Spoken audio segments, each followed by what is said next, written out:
Hello, welcome to my YouTube channel. मेरा नाम है कश्यप पटेल और आप देख रहे हैं ITS के भी यूट्यूब चैनल, जिसमें आपका स्वागत है। आज का हमारा टॉपिक है द सीक्रेट ऑफ महाभारत। आज हम महाभारत के 3 मेजर सीक्रेट्स के बारे में बात करेंगे जो आपको किसी भी टीवी सीरियल में देखने को नहीं मिले होंगे। तो चलिए शुरू करते हैं।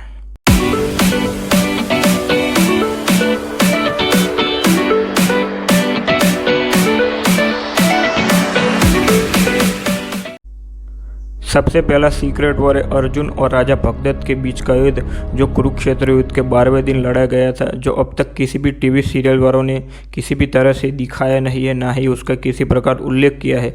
लेकिन महाभारत के नज़रिए से ये बहुत ही महत्वपूर्ण युद्ध है जो आपको अब जानने को मिलेगा, जिसमें सबसे पहले हम राजा भगदत्त के बारे में बात करेंगे। राजा भगदत्त प्रयाग ज्योतिषपुर देश का राजा था। आज के समय में उसका राज्य नॉर्थ ईस्ट इंडिया में पड़ता है, ठीक चाइना की बॉर्डर के पास।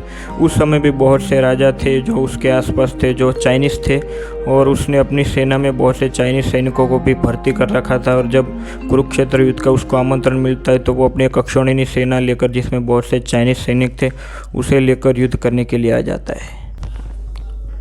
जब भगदत्त युद्ध के लिए आता है तो साथ में वो हाथी को भी लेकर आया था, जिसका नाम था सुप्रतीक।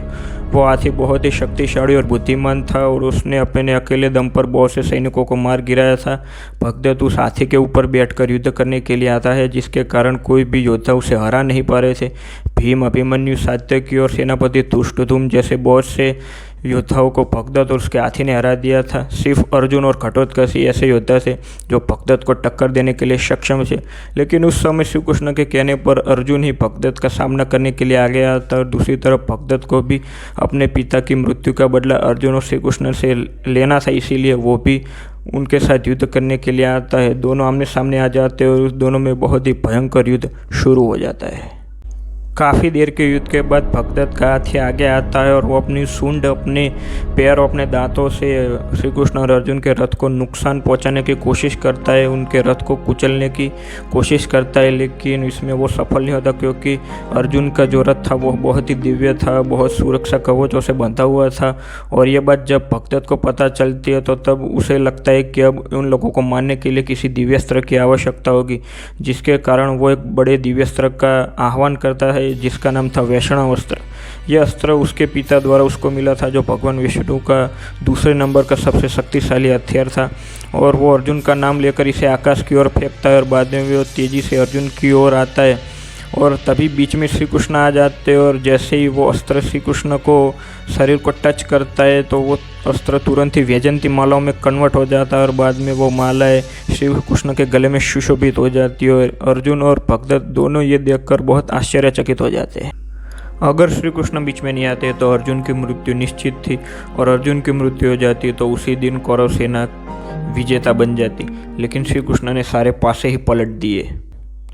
अपने शक्तिशाली हथियार को इस तरह नष्ट होते देख भगदत्त बहुत ही क्रोधित हो जाता है, जिसके कारण वो अर्जुन पर बाणों की बौछार कर देता है। और अर्जुन को किसी भी प्रकार मौका नहीं मिल रहा था जिससे वो भगदत्त को मार पाए, क्योंकि भगदत्त हाथी के ऊपर बैठा था। इसीलिए तब श्री कृष्ण अर्जुन को एक तकनीक बताते हैं जिससे वो भगदत्त का वध कर पाए।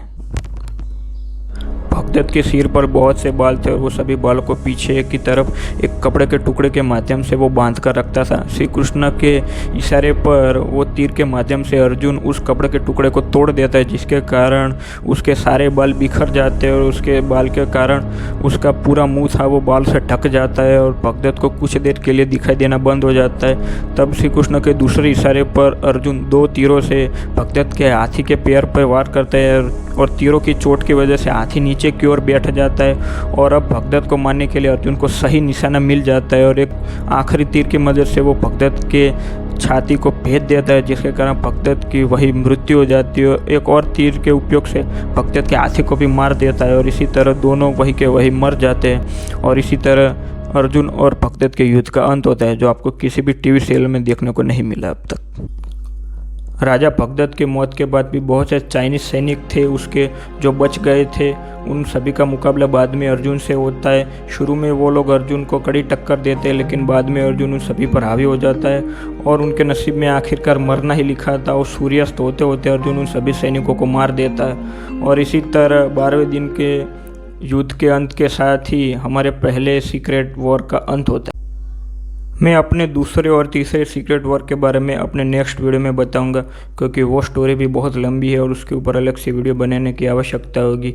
इसीलिए मिलते हैं मेरे अगले वीडियो में, तब तक के लिए गुड बाय।